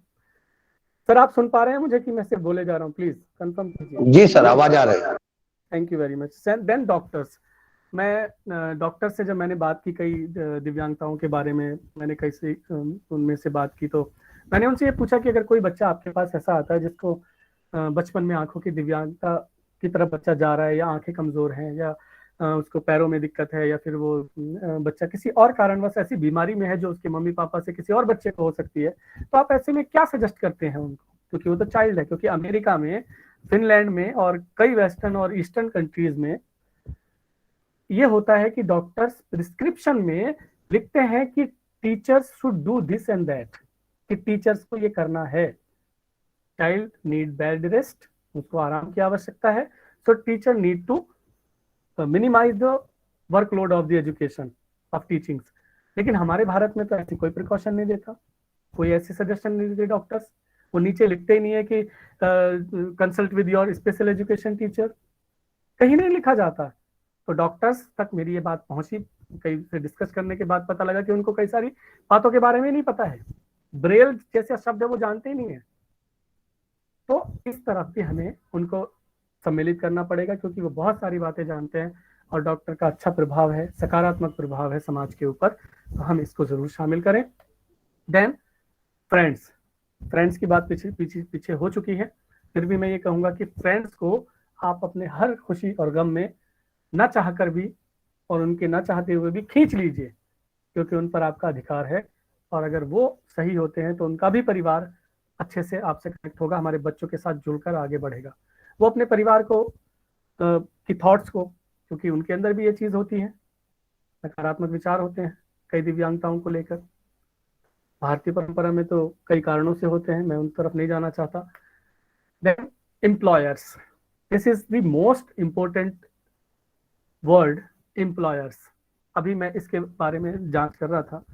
एक तो जब से ये नई पॉलिसी आई है उसमें ये घटा दिया गया है कि जिनको पहले दिव्यांग माना जाता था, बहुत सारे लोगों को परिभाषा विजुअल इंपेयरमेंट की, इंटेलेक्चुअल डिसेबिलिटी की बदल देने के बाद में बहुत सारे लोग उससे बाहर हुए हैं भारतीय कानून के हिसाब से। क्योंकि कानून के अंदर जो कहा जाता है, जिनको सर्टिफिकेट 40% या बेंचमार्क डिसेबिलिटी का दिया जाता है, उनको भारतीय सरकार और राज्य सरकारें बाध्य हैं कि सुविधाएं दी जाएं। लेकिन जो उनका क्या, जो 35% पे है, जो 30% पे है, उनका क्या? Are they not facing any problem with due to their disability, due to their दिव्यांगता? तो वो है। तो यहाँ पर एम्प्लॉयर्स की बात है, तो एक डेटा सामने ये आया है कि भारत के अंदर प्रतिशतता 2.18 है या 2.18 के आसपास है, ये तय की गई है। इतने प्रतिशत लोग भारत में दिव्यांग हैं जो बेंचमार्क डिसेबिलिटी में आ जाते हैं। सेकेंडली, एम्प्लॉयबिलिटी की जहां तक बात है तो भारत में 1,34,00,000 लोग, दिव्यांग लोग, योग्यता रखते हैं किसी भी कार्य को करने की, उनके अंदर कार्य करने की क्षमता है। नौकरी की बात नहीं है, सिर्फ किसी और कार्य में वो व्यवसायी हो सकते हैं। लेकिन क्या हमारे, और 34 लाख को केवल रोजगार मिला हुआ है, केवल 30 से 34 लाख को रोजगार मिला है। तो अभी तो हमारे 1 करोड़ लोग 1/4 को ही रोजगार मिला है जो योग्य हैं। हम ये नहीं कहते कि जो सामान्य लोग हैं उनके पास इतनी, वो भी एम्प्लॉयबल हैं, उनको भी एम्प्लॉयमेंट मिलना चाहिए। लेकिन सवाल यहाँ पर यह बनता है कि 4% का सुनिश्चित होने के बाद जो रिजर्वेशन है उसको सुनिश्चित कर दिए जाने के बाद भी पिछले 5 सालों में बहुत सारी संस्थाएं ऐसी हैं जो उसका हनन कर रही हैं। और इससे मैं जानता हूं अच्छे से, इसलिए मैं कह पा रहा हूं। एक तो गवर्नमेंट सेक्टर्स में, लेकिन हम जब समाज की बात करते हैं तो वहां पर उन एम्प्लॉयर्स की बात करेंगे हम, जैसे कि हमारे आसपास के शॉप्स हैं, हमारे कुछ ऐसे काम है जहां पर कंप्यूटर रिलेटेड वर्क्स हैं, जैसे कि जहां पर जैसे बसेस हैं, हमारे बहुत सारे लोग बसेस में अच्छे से काम कर सकते हैं, ट्रेन में हमारे लोग बहुत अच्छे से काम कर सकते हैं, कोई दिक्कत नहीं है। ऑफिस में मुझे लगता है कि कोई ऐसा ऑफिस नहीं है जिसमें हमारे दिव्यांग व्यक्ति ना काम कर पाते हों। तो और बात सवाल यह है कि जैसे ही दिव्यांगता की बात आती है तो व्यक्ति मल्टीपल चीजें चाहता है, उसकी नीयत खराब है, वो एक काम के लिए अपॉइंट करता है लेकिन 4 काम और चाहता है। इस कारण से वो कम स्किल समझकर हमारे दिव्यांग साथियों को किनारे से लगा देता है, और उसके मन में रहती है बात कि मैं जो कर रहा हूं ये जानबूझकर कर रहा हूं। तो यहाँ पर मैं एम्प्लॉयर्स जो भी जॉब दे रहे हैं, अगर उनके पास 100 जॉब हैं तो मैं उनसे निवेदन करूंगा कि वो भारतीय कानून की पराकाष्ठा के ऊपर जाकर, उसके सम्मान के ऊपर जाकर प्लीज 4 ऐसे लोगों को जरूर आप जॉब दीजिए। मैं इसके मामले में डिट्यून के नोएडा में कंपनी चलती है जो एनिमेशन में है, उसके जो मालिक हैं, मेरी उनसे बात हुई तो मैंने उनसे निवेदन किया कि वो हमारे बच्चों को जॉब देंगे, और मैंने जब कंडीशंस बताई तो वो रेडी हो गए। और इसके लिए मैंने उनसे 2 बच्चों की एम्प्लॉयमेंट मांगा है। हालांकि उनके यहाँ पर लगभग 150 लोग काम करते हैं, तो उन्होंने कह दिया कि मैं आपको 2 बच्चों को एम्प्लॉयमेंट जरूर दूंगा, और अगर इसके अलावा कोई और भी है, क्योंकि हम तो जानते ही नहीं, उन्होंने ये बात कही कि और लोगों को भी मैं एम्प्लॉयमेंट दूंगा, प्रायोरिटी पे दूंगा ऐसे लोगों को, क्योंकि मुझे ऐसे लोग चाहिए जो एक काम कर सके, क्योंकि उनको एक ही काम चाहिए, ये भी एक कारण है। तो हम लोगों को, we teachers should ensure the employability of the students. हम सिर्फ पढ़ाने की तरफ रहेंगे तो फिर काम नहीं चलेगा। मैंने एक पत्रकार साहब मोहम्मद सलीम सैफी साहब हैं जो एक न्यूज़ पेपर और न्यूज़ वेबसाइट चलाते हैं, उनसे मैंने बात की, हमारे विकास सर जुड़े हुए थे तब, कि भाई आप अपने यहाँ पर क्या किसी को एम्प्लॉयमेंट दे पाएंगे? तो उन्होंने कहा है, हालांकि जितनी उनको बात समझ में आई, उन्होंने भी आवाज़ के जादूगर कहा कि अगर कोई ऐसे दृष्टि दिव्यांग व्यक्ति हैं तो आवाज़ के जादूगर हैं तो मैं उनको काम दे दूंगा। लेकिन मैं जब उन्हें समझाऊंगा तो मैं निश्चित कह रहा हूँ अगले साल तक मेरा ये टारगेट है कि मैं कम से कम अपने जानने वाले 3-4 बच्चों को जो अभी क्लासेस में पढ़ रहे हैं मैं एम्प्लॉयमेंट तक पहुंचाऊं। तो एम्प्लॉयर्स को कन्विंस करने के लिए हमें मेहनत करनी पड़ेगी, क्योंकि एटलीस्ट यही वो पॉइंट है, यही वो चीज है, धन, जिसके बाद व्यक्ति के अंदर एक्सेलरेशन आता है, प्रगति गति आती है। तो इनको कन्विंस किया जाना, व्यक्तिगत बात किया जाना बहुत जरूरी है, और यह बातें हमें करनी पड़ेंगी, माता पिता को करनी पड़ेंगी, टीचर्स को स्पेशली करनी पड़ेगी इस फील्ड के अंदर। देखिए नेताओं के सामने तो बहुत सारी प्रॉब्लम्स भी होती है, भले ही वो लीडर्स हैं, उतना समय उनको नहीं मिल पाता। मैं उन्हें दोषी इसलिए नहीं मानूंगा क्योंकि हर 5 साल में इलेक्शन आना, हर 2-3 साल में किसी ना किसी राज्य, किसी ना किसी ग्राम पंचायत लेवल पर, या फिर मतलब 3 स्टेप्स हैं, 3 लेवल्स हैं, और उसके बाद भी पूरे भारत में क्या रहता है आप जानते हैं, तो उनका वहां पर समय खप जाता है। तो मैं दोषी नहीं मानूंगा उन्हें, क्योंकि एटलीस्ट कानून भी वही बनाते हैं, सुनते भी वही लोग हैं। And the final one is banks. क्यों बैंक्स? बैंक्स को सुनिश्चित किया गया है कि हमारे ऐसे लोग जो किसी भी कारण से पीछे हैं, समाज में थोड़े से कमजोर है, जिनकी सिक्योरिटी, फाइनेंशियल सिक्योरिटी कोई नहीं देना चाहता, मैं भी किसी का सिक्योरिटी नहीं बनना चाहता हूं, तो ऐसे लोगों के लिए एक लिमिट तक ज्यादा से ज्यादा लोन दिए जाने की बात होनी चाहिए। इस विषय में हमें माननीय प्रधानमंत्री जी को और फाइनेंशियल मिनिस्ट्री को, फाइनेंस मिनिस्ट्री को हमें लिखना और चाहिए कि हम कम से कम ऐसी एक मुश्त रकम दिव्यांग लोगों को दे पाएं, ताकि वो अपना जीवन भी अच्छे से जी पाए, उनके परिवार वाले बोझ महसूस ना करें, उनके साथ न्याय हो पाए। क्योंकि जब तक ये समानता नहीं आएगी, जब तक बैंक्स यानी कि मनी और एम्प्लॉयर्स इन्वॉल्वमेंट नहीं होगा, तब तक मुझे नहीं लगता कि समाज में पूरी तरह से समावेशन हो पाएगा। सो बहुत सारे सवाल आपके जनरेट हुए होंगे बीच में। नेक्स्ट देखते हैं क्या है स्लाइड में। ओके, मेरी घड़ी दिखा रही है पूरे 1 बज गया है, और मैं कोशिश करूंगा 5 मिनट में समाप्त हो। सर जी सर। Hello hello.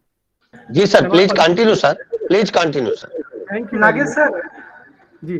जी वकील साहब क्वेश्चन ले रहे हैं आगे सर। यस प्लीज प्लीज लीजिए लीजिए। जी हाँ, क्वेश्चन है तो प्लीज पढ़ दीजिए मुझे, क्योंकि मैंने थोड़ा हमारे किसी प्रतिभागी सभी प्रतिभागियों को मैं बता दूं, सर के प्रेजेंटेशन के संदर्भ में, आज के विषय के संदर्भ में अगर आपके कोई मनोभाव है, कोई प्रश्न है, तो आप सर के समक्ष रख सकते हैं। माइक आप सभी के लिए खोल दिया गया है। एक एक करके निवेदन रहेगा, एक एक करके आप अपने प्रश्न रखें सर के समक्ष। के साथ में एक स्लाइड और है, तो उसका टाइम याद रखें। सवाल पहले ले लेते हैं, और छोटा सा बहुत इंपॉर्टेंट चीज है, उसको मैं जरूर बताऊंगा, और कुछ नहीं, ज्यादा नहीं, 5 मिनट में खत्म कर लेंगे। सो प्लीज वकील सर, जी सर, क्वेश्चन लीजिए। वकील सर उसको कंप्लीट कर लीजिए, फिर हम लोग क्वेश्चन लेते हैं। Okay sir, okay, let us complete it please, let us complete it.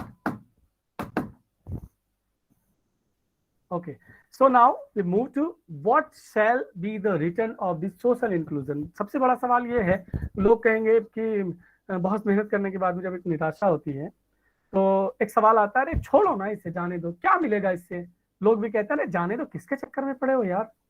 ऐसी टर्मिनोलॉजी इस्तेमाल, और इससे भी घटिया शब्दों में कुछ कुछ लोग कहते हैं। तो मैं सच बताऊं, मेरा तो मनोबल बढ़ता है। मुझे नहीं पता आप लोग क्या सोचते होंगे। तो क्या मिलेगा हमें रिटर्न अगर हमारी सोसाइटी इंक्लूसिव हो जाती है तो? So natural justice. Natural justice का अर्थ ये होता है कि एक प्राकृतिक न्याय है, हिंदी में हम कहेंगे। और प्राकृतिक न्याय ये कहता है कि संसार सबका है। जो रस कोई फल मुझे देता है, फल को भी रस देता है। और क्या मिलेगा हमें? पीसफुल फैमिली एनवायरनमेंट, एक शांतिपूर्ण पारिवारिक माहौल मिल सकता है, जिसमें परिवार के सभी सदस्यों को लाभ होगा।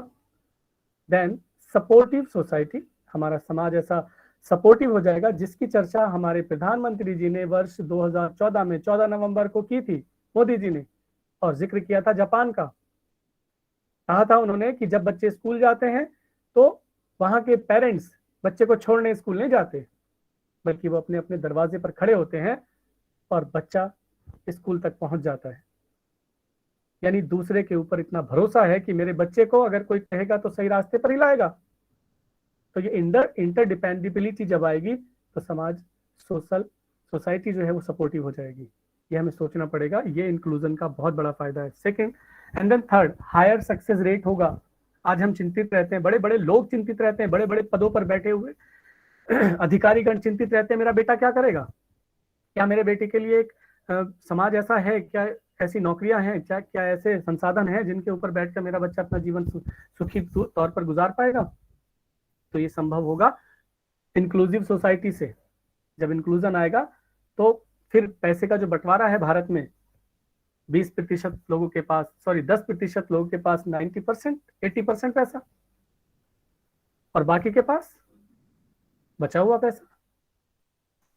यहां भी फिर कुठाराघात होगा, तो कामयाबी के जो रेट्स हैं, प्रतिशतता है, वो बढ़ जाएगी। देन इक्वल पार्टिसिपेशन होगा। किसी पर तो इतना बोझ पड़ा हुआ है, वो करते करते परेशान है। एक मजदूर को आप देखें, सबसे ज्यादा काम कर रहा है बेचारा, लेकिन उसे मिल क्या रहा है?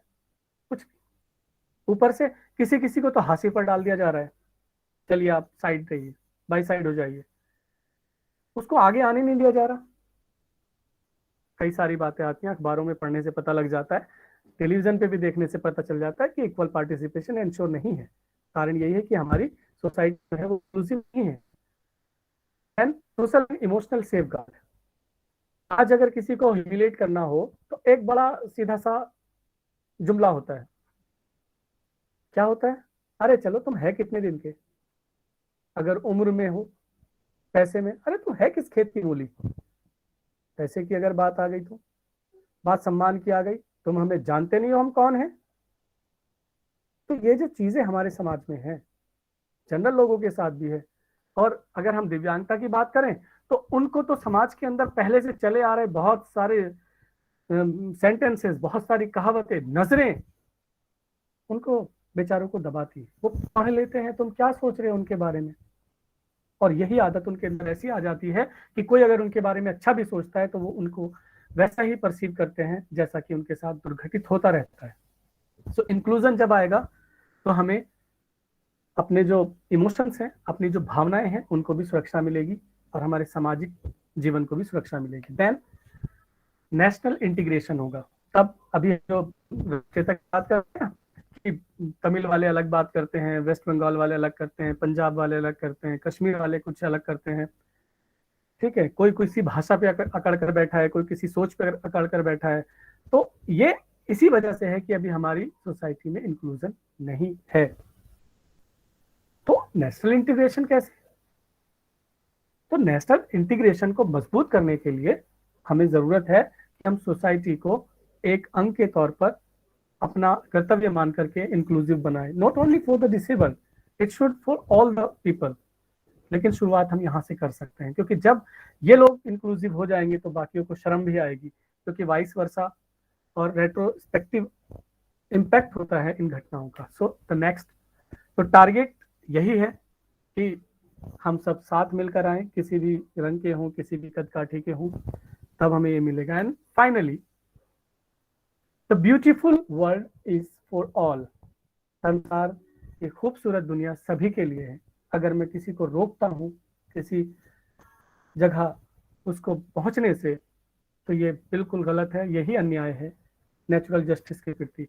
कल की घटना याद करने के यहाँ पे सटीक उदाहरण है, हमारे प्रधानमंत्री जी को किसी भी कारणवश, जो भी कारण रहा हो, जांच के बाद पता चलेगा, उनको उनके गंतव्य तक पहुंचने न दिया जाना, ये बिल्कुल गलत बात है, बहुत गलत बात है।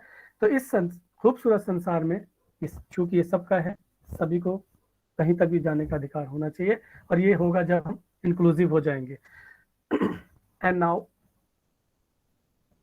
ओह माय गॉड, थैंक यू।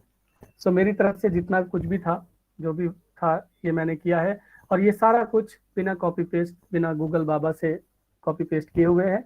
सब मैंने अनुभव के साथ, और जो मैंने शिक्षा ग्रहण की, जो गुरुजनों ने मुझे पढ़ाया सिखाया, उसके आधार पर है। तो कृपया कर आपके खुले विचारों से आप प्रश्न उठा सकते हैं, कटाक्ष कर सकते हैं,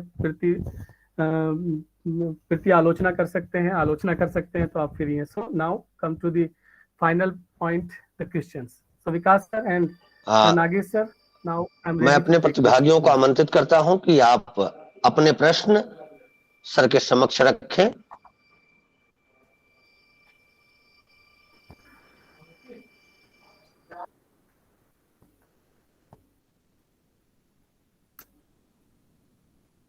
जी, सवाल को सुनना चाहिए, क्योंकि जी जी प्लीज, और छोड़कर जाने की अभी समय नहीं है प्लीज। इतनी देर तक आपने बातों को समझा है तो प्रश्नों को लेने से और समझ खुलेगी, जो मुझसे रह गया है वो जरूर आएगा। प्लीज जी, सवाल पूछिए।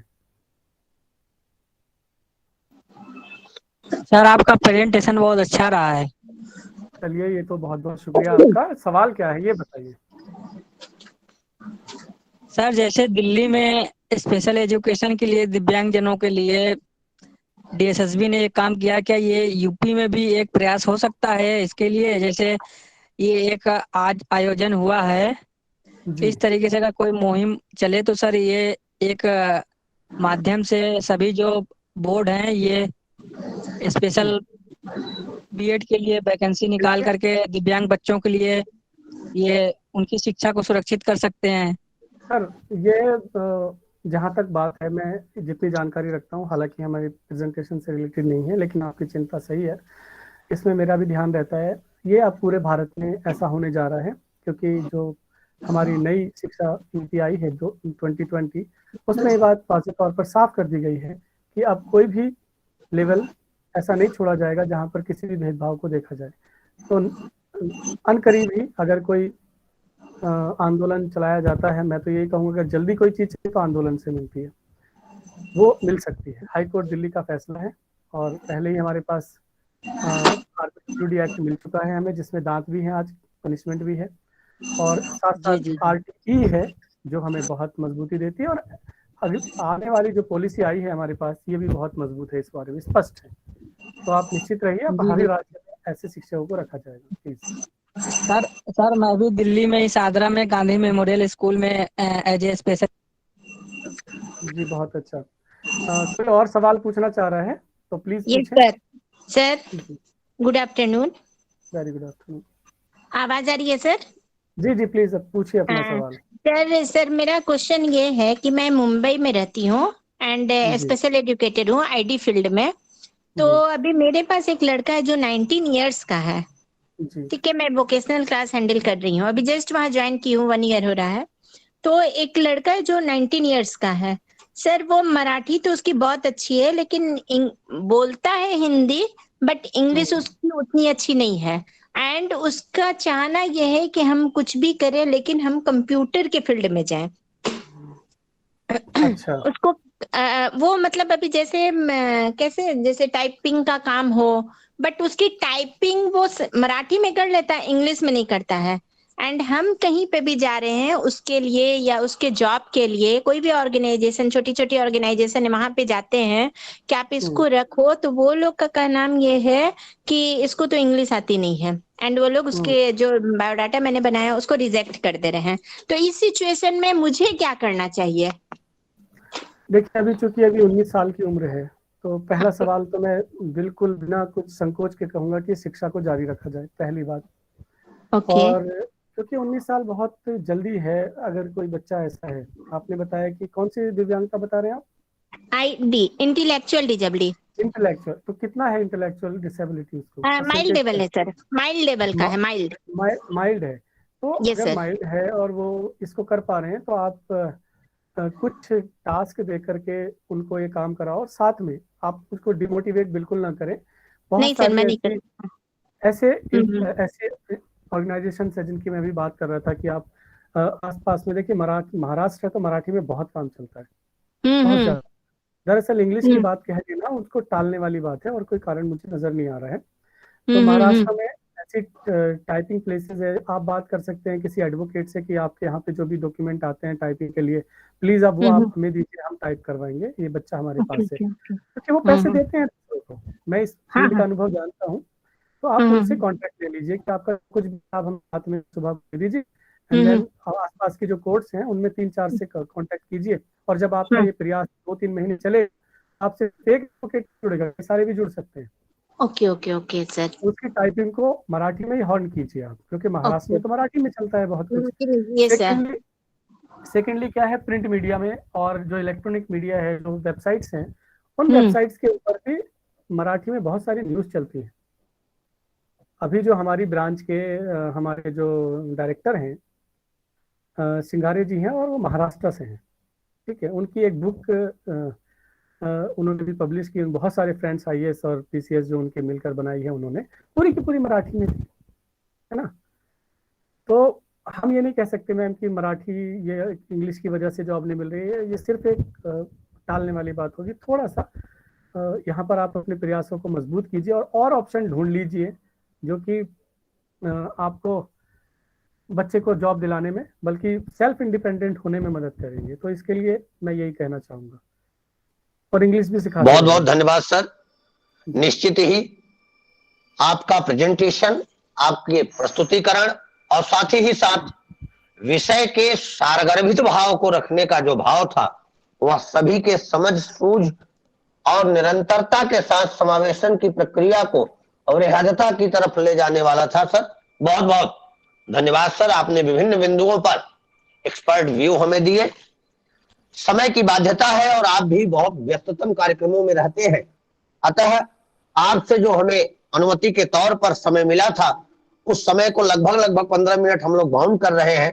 तो ज्यादा समय न लेते हुए मैं श्री विकास मिश्र सर को आमंत्रित करता हूं कि सर आप आए और आज के कार्यक्रम के मुख्य अतिथि, मुख्य वक्ता, सभी हमारे प्रतिभागी और सभी पक्षों पर हमारे साथ लगे हुए सभी का धन्यवाद ज्ञापित करें। आदरणीय विकास मिश्र सर। धन्यवाद नागेश सर। आज का जो विषय था, विशेष आवश्यकता वाले बच्चों, युवकों एवं उनके परिवार का सामाजिक समावेशन, उस विषय को लेकर जो एक जो व्याख्यान था वकील साहब का, वो बहुत ही अच्छा था। मैं आज के मुख्य अतिथि डॉक्टर दयाल सिंह पंवार, जो कि सदस्य राष्ट्रीय कार्यकारिणी सक्षम भारत से हैं। मैं उनका बहुत बहुत धन्यवाद करता हूं कि डॉक्टर साहब ने हमारे इस कार्यक्रम के लिए अपना समय निकाला और आज हमारे साथ उपस्थित हुए हैं। उनका बहुत बहुत धन्यवाद। वकील साहब के बारे में मैं बात करना चाहूंगा। आप हमारे मित्र के रूप में भी हैं और मैं तो सर आपका शिष्य हूँ। मेरी शुरुआत आपके शिष्य बनने से हुई। हम लोगों ने बहुत समय एक साथ गुजारा है और मैं आपके व्यवहार से, आपकी आदत से बहुत परिचित हूँ। आप बड़े डेडिकेटेड, समर्पित व्यक्ति हैं और आज के समय में दिल्ली में विशेष शिक्षक के रूप में, एक लेक्चरर के रूप में, एक व्याख्याता के रूप में अपनी जो सेवाएं दे रहे हैं वो सच में काबिले तारीफ है। आपकी जो पहचान है वो विशेष शिक्षा में दिल्ली गवर्नमेंट में जो शिक्षा विभाग है उसमें काफी ज्यादा है और आप काफी अच्छा काम करते हैं और आपका रवैया जो है, आपका व्यवहार है और आपका जो समर्पण है विशेष शिक्षा में जो हमारे बच्चे हैं उनके लिए, वो निश्चित रूप से काबिले तारीफ है। और मैं बहुत करीब से आपको जानता हूं, इसलिए मैं ये बात यहाँ पे कह रहा हूँ। वकील सर, आपको बहुत बहुत धन्यवाद। आपने आज हमारे इस कार्यक्रम में जितने लोग एक बात मैं कहना चाहूंगा, जितने लोग भी अभी जुड़े हुए हैं, काफी लोग जुड़े हैं अभी, कि देखिए जो भी काम आप करें उस काम में पैसा कितना मिलता है ये सोचकर कभी ना करें, बल्कि ये सोचकर करें कि आप उस डिपार्टमेंट में या उस काम में कितना दे पा रहे हैं। जितना दें मन से दें या तो फिर बिल्कुल ना दें। जिस दिन भी कलम उठाएं उस दिन मजबूती से उठाएं। बस मैं यही निवेदन करता हूं, अगर हम ये कर लेंगे तो एक मान बढ़ेगा टीचर्स का भी, और टीचर का मान बढ़ेगा तो समाज का मान बढ़ेगा। विश्व गुरु हमें बनना है, इसके लिए टीचर ही है, हम ही हैं वो नींव, वो ईंट है जो बुनियाद में जानी है। तो मेरा ये निवेदन तो जरूर माने सभी टीचर साथी, सीना तान के सबके सामने आए that we are teachers. Thank you sir. आगे मैं कुछ नहीं बोलूंगा और बहुत बहुत शुक्रिया आपने जो कहा। मुझे नहीं पता मेरी छवि क्या है, बट आप बता रहे हैं तो मैं जांच करूंगा जरूर एक बार, क्या मैं ऐसे ही पहचाना जाता हूं। वकील साहब बिल्कुल। और आपने जो आज व्याख्यान दिया, एक विस्तृत व्याख्यान था और अपने अनुभवों से हम सभी को कुछ ना कुछ सीखने का अवसर दिया है। हम सभी एक दूसरे से कुछ ना कुछ सीखते हैं। निश्चित रूप से आज बहुत कुछ हमने आपसे सीखा होगा। मैं आपका बहुत बहुत धन्यवाद देता हूं सीआरसी लखनऊ की पूरी टीम की तरफ से, अपने विभाग की तरफ से आपका बहुत बहुत धन्यवाद। मैं धन्यवाद देना चाहूंगा हमारी जो पेरेंट ऑर्गेनाइजेशन है पीडीओ एनआईपीबीडी के डायरेक्टर महोदय आदरणीय डॉक्टर हिमांशु दास सर का, जिनका सानिध्य और सहयोग और मार्गदर्शन हमें समय समय पर मिलता रहता है इस तरीके के कार्यक्रमों का आयोजन करने के लिए। मैं साथ में ही धन्यवाद करना चाहूंगा हमारे निदेशक आदरणीय रमेश पांडे सर का, जिनके नेतृत्व में और जिनके मार्गदर्शन में हम इस तरीके के कार्यक्रमों का आयोजन कर पा रहे हैं, चाहे वो ऑफलाइन माध्यम से हो या ऑनलाइन माध्यम से हो। मैं सर का बहुत बहुत धन्यवाद करना चाहूंगा। मैं धन्यवाद करना चाहूंगा हमारे सभी कोऑर्डिनेटर्स का, आदरणीय राजीव सर का, जिनका कोऑर्डिनेशन और जिनका सहयोग समय समय पर मिलता रहता है, आदरणीय नागेश पांडे सर का, जो कि एक कुशल वक्ता है और साथ साथ में बहुत अच्छे तरीके से किसी कार्यक्रम का संचालन करते हैं, आदरणीय सविता मैडम का, और जितने भी हमारे कोऑर्डिनेटर रहे हैं आज के, पंकज आर्या मैडम का, सभी का बहुत बहुत धन्यवाद। मैं आप सभी के बीच में एक इन्फॉर्मेशन साझा करना चाहता हूं कि हमारी एक मानसिक स्वास्थ्य पुनर्वास हेल्पलाइन है जिसका नाम किरण है, जो कि हमारे विभाग की तरफ से चलाई जा रही है। यह किरण हेल्पलाइन हम सभी के लिए है और ऐसे लोगों के लिए विशेष रूप से है जिन्हें किसी न किसी कारण से कोई ना कोई साइकोलॉजिकल प्रॉब्लम है, कोई ना कोई साइकोलॉजिकल समस्या है। वो इस नंबर पर जो कि नंबर सामने दिया गया है, आपकी डिस्प्ले पे दिखाया जा रहा है, 180059990019, इस हेल्पलाइन पे कॉल करके आप हमसे संपर्क कर सकते हैं। और हमारे पास बहुत सारे ऐसे साइकोलॉजिस्ट हैं जो आपकी समस्या को देखते हुए उसका निवारण देने का कार्य करेंगे और निश्चित रूप से आपका जो सहयोग होगा किरण हेल्पलाइन से वो जरूर मिलेगा।